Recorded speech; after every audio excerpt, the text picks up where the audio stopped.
All right, welcome back, everybody. I am so happy you decided to join us again. After our one-on-one kind of brainstorming session with each other, everybody will have a different idea for their project. So, as you may recall, I sat down with you and looked through those techniques that you liked, and we circled the ones you liked, the ones you wanted to try for your project. We also picked the colors that you wanted and even made little notes of what we were going to do for your project. So, everybody will be doing something different, which is great. Very creative, very make it your own. But it also might be a little bit more difficult. So you're going to want to keep this paper close to you so you know what you need to be doing. I will go ahead and show you what I am going to be doing for my project. You can watch me do my project and kind of the process that I go through. And then after that, we will break up and you can go ahead and start your project following your notes and your preferences. So as you can see, I even made a little mistake. I changed my mind here. So I want my top color to be green, a light green, and I want my bottom color to be yellow. So I'm going to go ahead and start doing that. Now, this is where it gets tricky because my notes are everything that I need to do after I have colored my page. Some of you may have to do things to your page before you color it. So if you picked Wax Resist, you're going to want to color your crayon on yours before you color it so that those white spots can show through. However, I don't have any of those circled that I need to do beforehand. So I'm going to go ahead and color my page first and then follow these. So step one is the wet on wet, which is just making the whole thing colored. Just like your technique, wet on wet. Just like this, just like the background of this was, and a couple of those other techniques that we did. So I'm gonna start by taking my big brush, dipping it in some water, and covering my whole page in a nice even layer of water.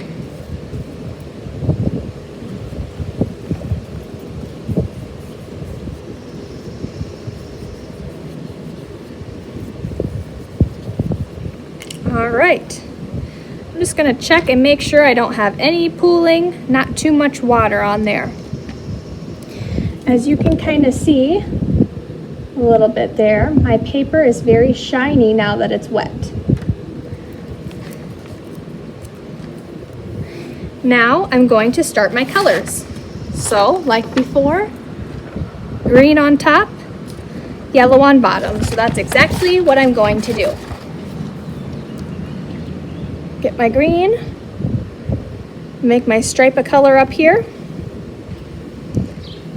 I'm going to put even a little bit of water on my brush just to clean it. And then I'm just going to start blending that color down. And I can even do that a couple times from the top.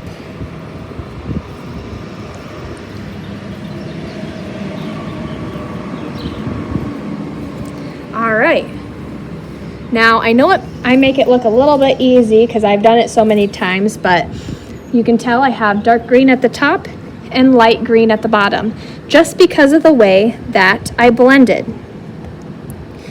You might have also noticed I only went from side to side, and I never started at the bottom or the middle. I always started at the top and went side to side to make that nice even blend. If you don't like the blend, please feel free to cover the whole page in that color, and you can make it as dark or as light as you want it. The darker you want it, you're going to want to add more color. The lighter you want it, you're going to want to add water to your color. And if at any point it gets too dark for you, go ahead and take your paper towel and just dab the color off. All right, now I'm going to add my yellow to the bottom. Go right into my yellow and go from bottom up. I'm going to wipe some of that extra, or water that extra off. And then I'm just going to go ahead and do the exact same thing.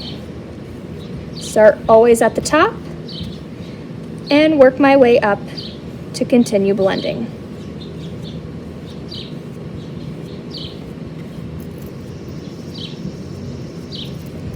All right. Now I have dark yellow at the bottom, dark yellow at the top, or dark green at the top. Oops, I even touched it and made a mark, but that's okay. And then I have blended in the middle. Now, at this point, there's lots of different ways we can kind of break off. So, at this point, you could do your salt. This would be a good time to do that if you picked salt. Otherwise, you can do any of these other things at this point other than the wax resist. That would have been step 1. And the dry brushing, you would want to save until the very end, until your paper has kind of dried, so that you can make any marks specifically that you want. But any of the others is a great time to do now. Now you can tell on mine, I labeled 1, now I'm going to go to 2, and I wanted blue toothbrush all over. So that's what I'm going to do. All right, got my toothbrush, and I wanted blue all over. So I'm gonna go ahead and get into my blue. Cover it all over. And then, well, if you guys wanna do this, you're gonna want a glove, but I don't care if my hands get stained. So I'm not gonna use a glove, but you might want to. Otherwise, your fingers will get stained. But I'm just going to put blue splatters all over my paper.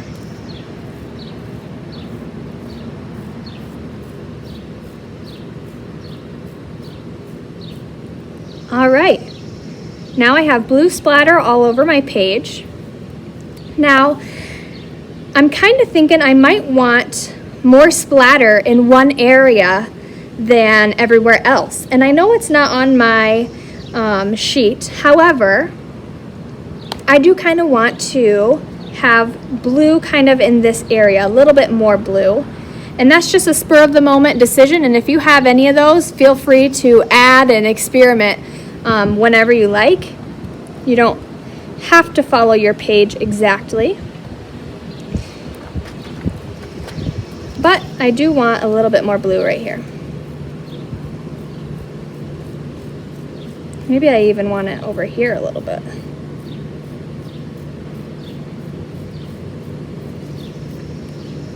All right, I think that's enough splatter. I'm gonna go ahead and put my toothbrush to the side. Okay, what's next on my sheet? So I did this, and I did the toothbrush. Now I'm gonna go to number 3, which is alcohol drops. And I said sparing, but I want it all over. So that is what I am going to do now. All right, now I have my pipette filled with some alcohol drops, and I want it sparing all over. So I'm just gonna go from pretty high up and just do this.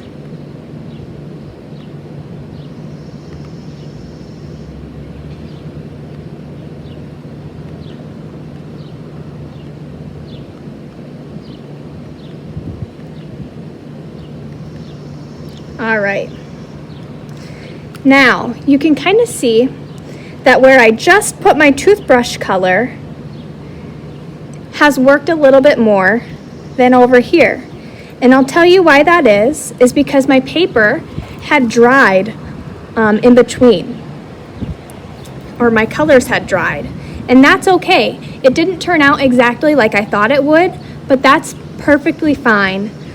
If you want your alcohol drops to work, It's best to do it when your color is still wet. But I'm not going to go back and fix it because I kind of like the happy little mistakes. If any of you have ever watched a Bob Ross video, you know what I'm talking about with the happy mistakes. And I'm going to leave that. So then, finished that, I'm going to go on to my last step here on my paper. And I wanted dry stamping, and I wanted it in the middle. Now, dry stamping, your color has to be wet. And now for my alcohol drops, I know that my color is not wet anymore. So if I want to continue, or if I want to do the dry stamping, I have to get my paper wet again. So now it's time to make a decision. Do I want to stay with my paper, or do I want to try something else? And I think that I'm going to try and stick to my paper, so I need to re-wet my color. All right, how I'm going to re-wet my color is I'm just going to take my big brush and I'm going to color in or wetten the paint in the very center where I wanted the dry stamping to be. You can kind of work it in there. The color is going to blend, but don't worry about it because we're going to be dry stamping anyways. All right, for my dry stamping, I'm going to be using these paper towels, and I'm just going to crumple them and pick up some of the color. Maybe I'm going to blend the edges.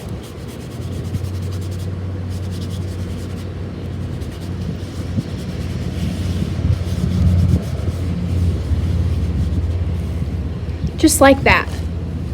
Now, if you remember from before, these spots are exactly where I put the alcohol drops from before. So that is a happy little surprise that we got there in the middle. All right, now that is the end of my notes and the end of my paper that I had chose prior. I'm looking at my project, and if there's anything else that you want to do to it, maybe you want to add another technique if you want to. But I'm kind of happy with mine how it is. Now, you might be able to tell that this isn't at all what I planned. You know, I wanted the alcohol drops all over, and I wanted the white spot in the middle to just be, you know, dry stamped right in the middle. And that's not exactly what happened. However, that's okay.